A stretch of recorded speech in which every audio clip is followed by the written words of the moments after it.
Bonjour, bienvenue à tous, bienvenue sur Patrimonia édition 2025. On va parler M&A, fusion-acquisition parmi les conseillers en gestion de patrimoine avec un spécialiste justement de ce secteur, Jean-Louis de Vernet-Guichard. Bonjour. Bonjour. Vous êtes le patron, le PDG de Newco et avec vous, justement, on va explorer un petit peu ce monde que vous connaissez si bien. Un petit point, un bilan d'activité de Newco. Je crois que vous avez participé à une des plus grosses fusions-acquisitions de cette année en tout cas.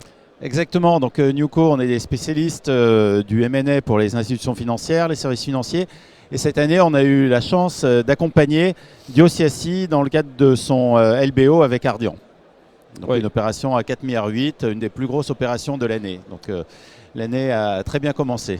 Félicitations. Justement, on s'intéresse à ce qui nous intéresse à Patrimonia, c'est-à-dire le monde des conseillers en gestion de patrimoine. On a vu ces dernières années une concentration des petits cabinets qui se regroupent, des gros qui mangent des plus petits. Est-ce que l'activité du M&A dans ce secteur est toujours aussi intense ?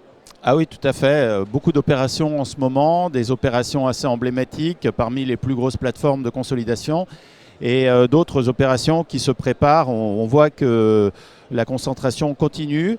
Et les recompositions du capital également arrivent. Oui, ça va bon train, effectivement. Qu'est-ce qui drive justement toutes ces fusions, acquisitions ? C'est l'âge du capitaine, c'est la volonté de se prémunir un peu peut-être de l'inflation normative dont on parle beaucoup ? Il faut être gros. Il y a aussi des cycles, donc il y a plusieurs types de concentration. Il y a les LBO.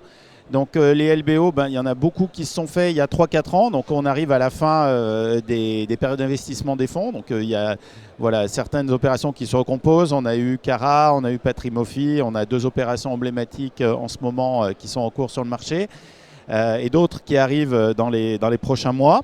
Donc ça, c'est une première thématique. Et la deuxième thématique, il continue d'y avoir des cabinets avec effectivement peut-être des dirigeants qui veulent partir à la retraite et des plateformes de consolidation qui les approchent. Et donc la consolidation des plus petits cabinets continue également. Jean-Louis, une question d'actualité. On a vu une rentrée politique pour le moins houleuse, compliquée, difficile, peut-être inquiétante même pour certains. Est-ce que ça a un effet sur votre business ? Qu'il y en a qui se disent, j'accélère les opérations, là j'ai peut-être envie d'ailleurs. Alors, il y a 2 aspects dans votre question. Il y a que font les clients des CGP. Que font les clients des CGP quand ils ont peur ? Ils épargnent.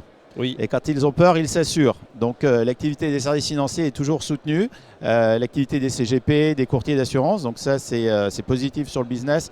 Après, les périodes d'incertitude, effectivement, sur des dirigeants, c'est toujours un petit peu inquiétant. La fiscalité est toujours un aspect assez important de la prise de décision. Mais pour votre business en particulier, est-ce qu'il y a des gens qui se disent c'est le moment de passer à l'action et peut-être de vendre son cabinet ou au contraire de grossir en taille ? Alors c'est sûr que là on a des échéances politiques qui vont arriver et d'expérience, une année d'élection présidentielle, c'est jamais une très bonne année pour venir sur le marché parce qu'il y a beaucoup d'incertitudes. Donc c'est vrai qu'il y a un certain nombre de dirigeants qui se disent que c'est peut-être cette année et l'année prochaine qui sont des bonnes années pour recomposer le capital. Et puis enfin, vous qui êtes un spécialiste de ce marché, on voit qu'il y a des grosses opérations également du côté du UK, des États-Unis et même cross-border.